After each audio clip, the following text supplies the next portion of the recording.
천사의 아침 방문을 찾아오신 여러분을 환영합니다. 오늘도 아침 예배 말씀으로 믿음과 위로의 시간을 갖게 되길 바랍니다. 성도 여러분 안녕하십니까? 오늘도 아침 예배에 찾아오신 성도님들을 진심으로 환영합니다. 오늘은 목사님께서 그리스도인들이 사랑으로 연합되어 거룩한 삶을 살아갈 때 필요한 말씀을 준비해 주셨습니다. 하나님께서 주신 서로 사랑하라는 계명은 어떻게 지킬 수 있는지 배우는 귀한 시간 되시길 간절히 바랍니다. 이제 기도하겠습니다. 하늘에 계신 아버지, 우리에게 예언의 빛과 복음을 주시고 때를 분별할 수 있도록 인도해 주심에 감사드립니다. 순간순간 올라오는 잘못된 생각과 감정에서 벗어나 주께서 주시는 평안과 확신으로 들어갈 수 있도록 날마다 우리의 마음을 붙잡아 주시옵소서. 오늘은 어떻게 하면 성도가 사랑으로 연합할 수 있는지 배우려고 합니다. 겸손한 마음으로 말씀을 듣고 순종할 수 있도록 도와주시옵소서. 예수님의 이름으로 기도드립니다. 아멘. 안녕하십니까 성도 여러분. 아침마다 성령께서 말씀으로 저희를 찾아오시기를 간절히 바랍니다. 오늘도 성도의 연합에 대한 말씀이 이어집니다. 제목은 사랑의 금사슬입니다. 우리 마음에 사랑이 있어야 하나의 교회로 연합되고 묶여질 수 있다 하는 것입니다. 요한복음 13장 34절 35절이죠. 새 계명을 너희에게 주노니 서로 사랑하라. 내가 너희를 사랑한 것 같이 너희도 서로 사랑하라. 너희가 서로 사랑하면 이로써 모든 사람이 너희가 내 제자인 줄 알리라. 자, 그리스도의 제자가 되었다는 증거가 무엇입니까? 서로 사랑하는 것입니다. 그러므로 우리는 사랑이 무엇인지를 알아야 합니다. 사랑을 알아야 사랑을 하겠죠. 어떻게 사랑할 수 있는지 우리가 알아야 하는 것입니다. 그리스도인이 이것을 모르면 우리의 삶은 정말 메마르게 될 것입니다. 그런데 한 가지 오해가 있습니다. 오늘날 많은 분들이 예수께서 서로 사랑하라 하는 새 계명을 주셨기 때문에 더 이상 구약시대 시내산에서 받은 십계명은 지킬 필요가 없다라고 생각하는 것입니다. 정말 그럴까요? 우리가 정말 사랑하면은 십계명에 기록된 계명들을 범하면서 살아도 되는 것일까요? 거짓말해도 되고 우상을 섬겨도 될까요? 그렇게 생각할 수는 없는 것이죠. 자, 그렇다면 예수께서 왜 새 계명을 주셨다고 했을까요? 이 새 계명에 대한 말씀은 제가 유튜브에 올려놓았습니다. 여러분들 꼭 시간이 되는 대로 들어보시길 바랍니다. 누가복음 15장에는 탕자 이야기가 나옵니다. 탕자 이야기는 하나님의 말씀과 계명에 순종할 수 없었던 사람이, 순종하고 싶지 않던 사람이 순종하기를 원하는 사람으로 변화되는 이야기입니다. 탕자는 아버지가 싫어서 집을 떠났죠. 아버지가 이것 해라 저것 하지 말라 하는 말씀을 줄 때마다 그것을 무거운 계명으로 받아들였습니다. 탕자는 그 아버지의 말씀이 자기를 구속하고 억압한다고 생각한 것입니다. 그래서 이 탕자는 아버지께 자기가 물려받을 재산을 미리 달라고 해서 집을 나가버렸습니다. 이제 아버지의 말씀과 계명이 없기 때문에 이 탕자는 자기 마음대로 살 수 있는 것이죠. 자기의 정욕대로 충동대로 살아가게 되는 것입니다. 자, 그 결과 어떻게 되었습니까? 아버지가 주신 것을 다 잃어버리고 깊은 타락에 빠졌습니다. 성도 여러분, 오늘날 우리가 하나님께서 주신 계명과 말씀을 버리면은, 원칙을 버리면은 타락할 수밖에 없는 것입니다. 자, 돼지 우리 속에서 결국 이 탕자가 깊은 절망과 허무함에 빠졌습니다. 돼지들과 어울려 쥐엄나무 열매를 먹으면서 아버지를 생각하게 되었습니다. 아버지와 함께 있을 때 그 아버지의 말씀과 계명이 순종하는 것이 너무나 지겹고 무겁다고 생각했는데 이제는 아버지께서 그때 나에게 주신 말씀이 무슨 의미인지 알게 된 것입니다. 나에게 이런 말씀 저런 계명을 주셨던 것은 나를 사랑하기 때문에 주신 것이구나. 내가 그 말씀 속에서 거하고 그렇게 순종하면서 살 때 가장 행복했던 것이었구나 라고 깨닫게 된 것입니다. 아버지께서 주셨던 그 말씀과 계명이 결국 나를 보호하는 울타리였다는 사실을 깨닫게 된 것입니다. 성도 여러분, 이 탕자는 돼지우리 속에서 아버지의 마음을 보게 된 것입니다. 아버지의 사랑을 알게 된 것입니다. 그래서 일어나서 집으로 돌아가게 된 것입니다. 아버지의 말씀과 계명을 이제는 새로운 각도로, 새로운 눈으로 바라보게 된 것입니다. 아버지가 주었던 그 모든 계명들이 더 이상 자신을 얽매고 구속하고 무거운 것이 아닌 것이라는 사실을 깨닫게 되었습니다. 성도 여러분, 집 떠나기 전에 주셨던 아버지의 말씀과 돌아온 이후에 아버지께서 주신 모든 말씀과 계명은 똑같은 것이었습니다. 달라진 것이 아무것도 없었습니다. 달라진 것이 무엇인가요? 그것을 받아들이는 아들의 마음과 태도가 달라진 것입니다. 그래서 이 탕자에게 아버지의 말씀이 새로운 계명, 새 계명이 될 수 있었던 것입니다. 자, 그래서 요한일서에 보면 이런 말씀이 있죠. 요한일서 2장 7절 8절입니다. 요한일서 2장 7절 8절. 사랑하는 자들아, 내가 새 계명을 너희에게 쓰는 것이 아니라, 이 말씀이 무슨 뜻입니까? 내가 전에 없던 새로운 계명을 주는 것이 아니라는 것입니다. 너희가 처음부터 가진 옛 계명이니 이 옛 계명은 너희가 들은 바 말씀이거니와. 자, 사도 요한이 지금 무엇을 말하고 있나요? 새 계명은 처음부터 있었던 옛 계명이라는 것입니다. 모세와 이스라엘 백성이 시내산에서 받았던 그 옛 계명이 새 계명이라는 것입니다. 어떻게 옛 계명이 이 탕자에게는 새 계명이 되었을까요?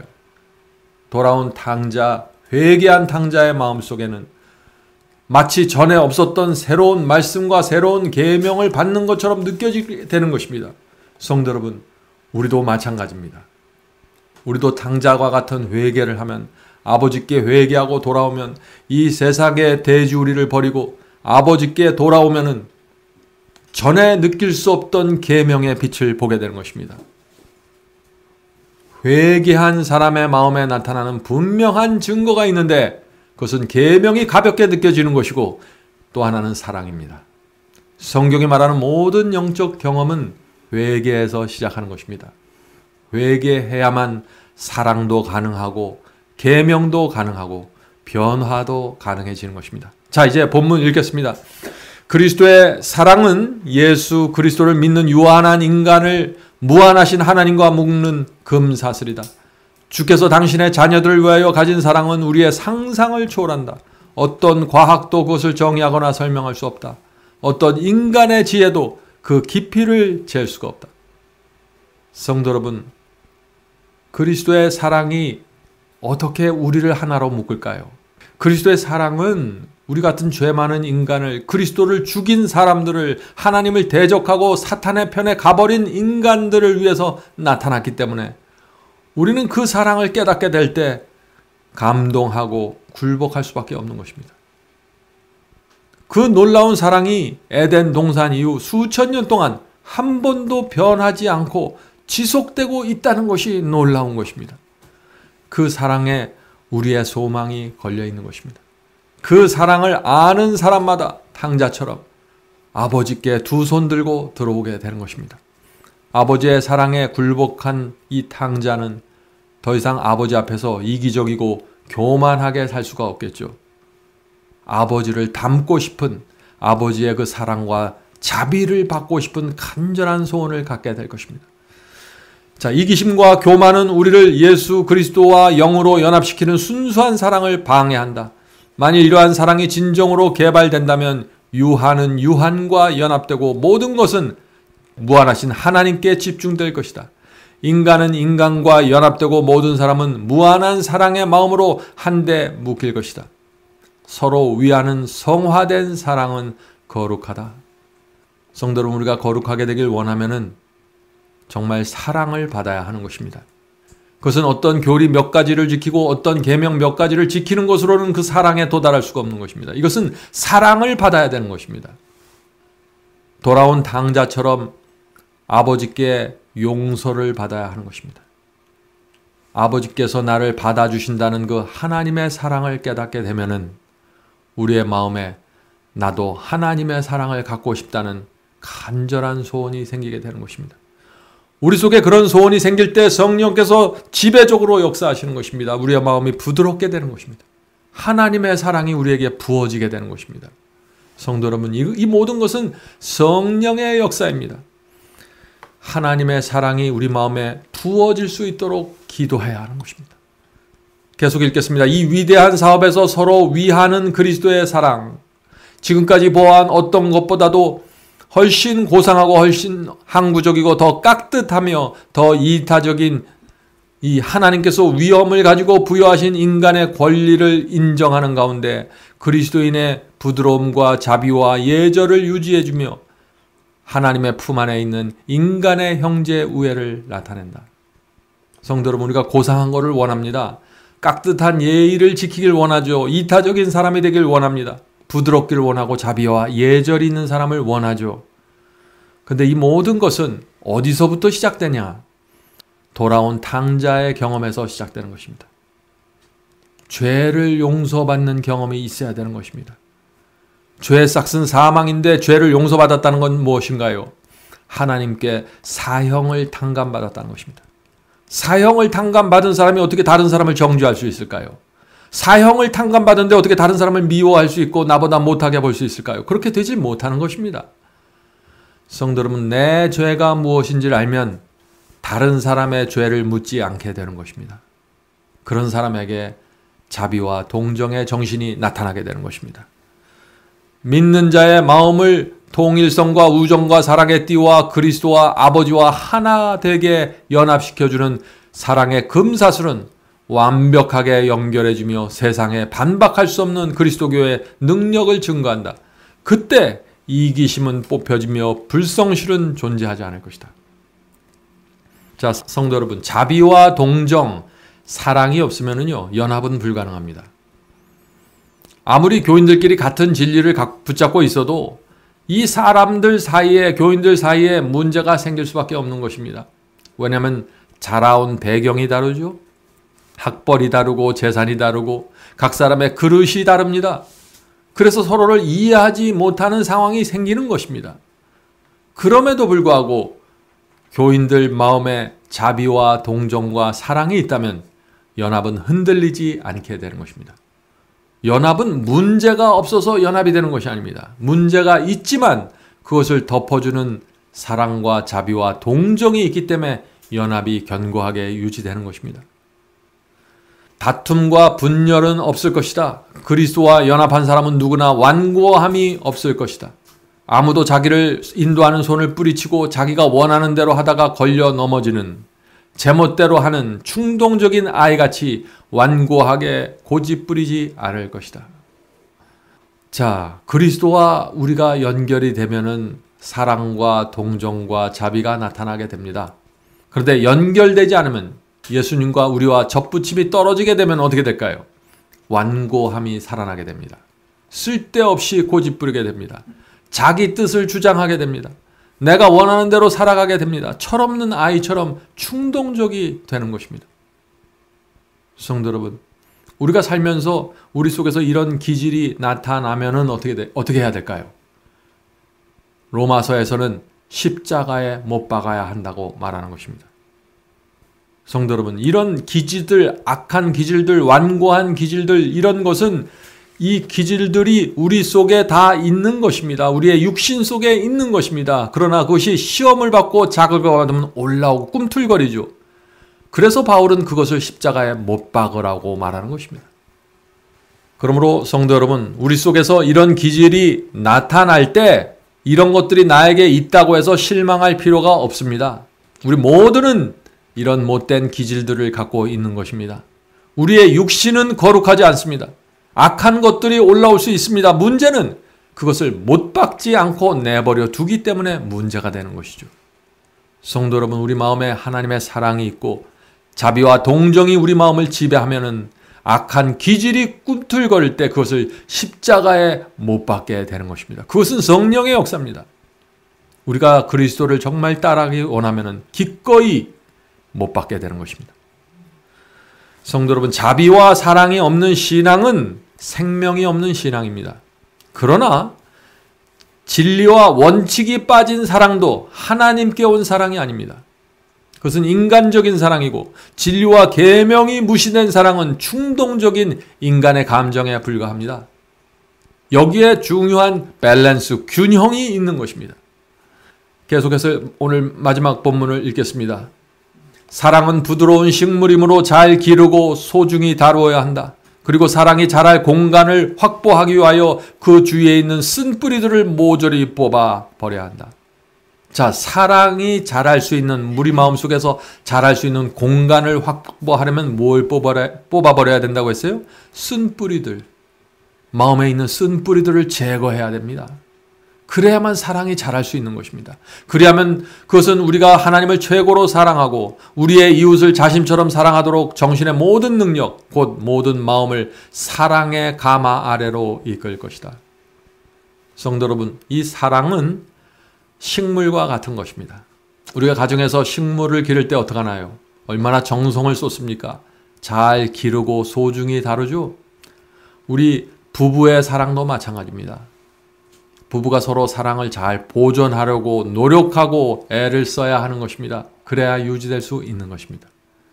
서로의 부족함을 이해해 주어야 합니다. 서로의 약점을 보완해 주어야 하는 것입니다. 서로에게 감사를 표현해야 하는 것입니다. 서로를 불쌍히 여겨야 하는 것입니다. 그래야 사랑이 느껴지고 유지되고 자랄 수 있는 것입니다. 그래서 하나님께서도 우리에게 끊임없이 용서를 주시고 받아주시고 도와주시고 인도해 주시는 것입니다. 왜 그래요? 하나님의 사랑을 우리가 느낄 수 있어야 하기 때문에 하나님께서도 모든 것을 다해서 애쓰고 노력하시는 것입니다. 우리에게 사랑을 느껴야 되니까 말이죠. 성도 여러분, 주님께 받은 사랑을 소중하고 잘 간수하시기 바랍니다.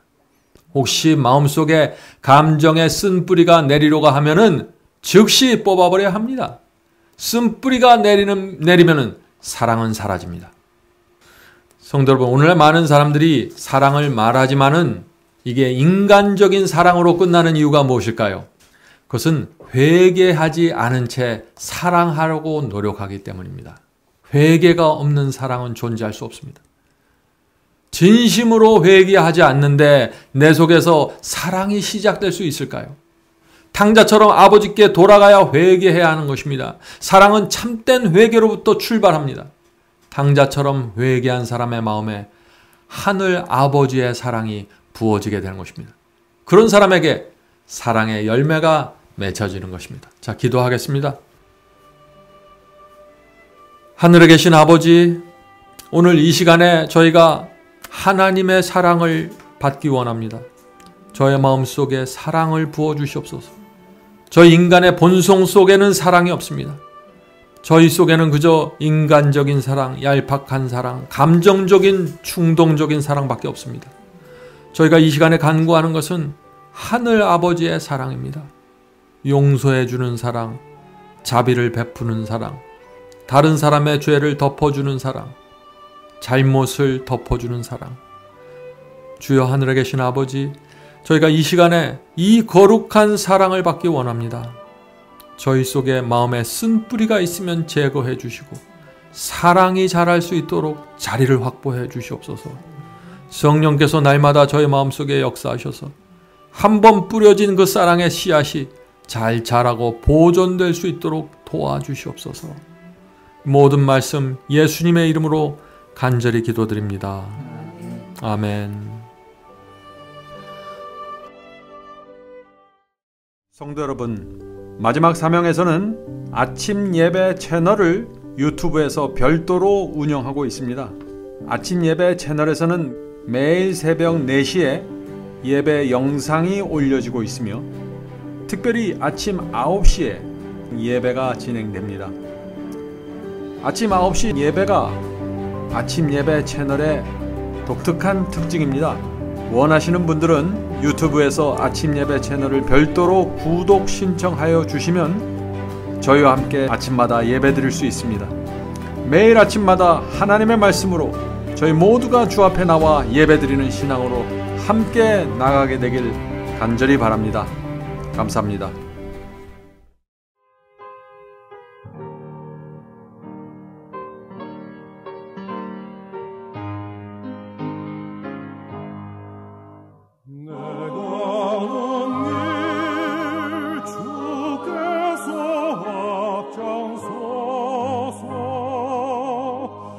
사랑의 손길로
주